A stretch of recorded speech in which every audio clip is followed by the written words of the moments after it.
आमची झोपच येत नाही. नुसती क्रिकेटची स्वप्न पडतात आणि मी दचकून उठतो झोपेतून.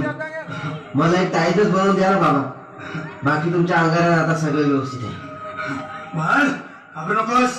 आणि मी तुझ्या शिरावर असताना काळजी कशाला करतोस? ये तुला बस असा सगळं ठीक होईल. थांब आता तुला मी ताईत बनवून देतो. जय सुनील गावस्कर, कपिल देव, अजय जडेजा, सचिन तेंडुलकर आणि कुंबळे, विनोद कावळे, श्रीनाथ गांगुली बना ह्या बाळाची माऊली आणि धरा याच्यावर टीव्हीची सावली.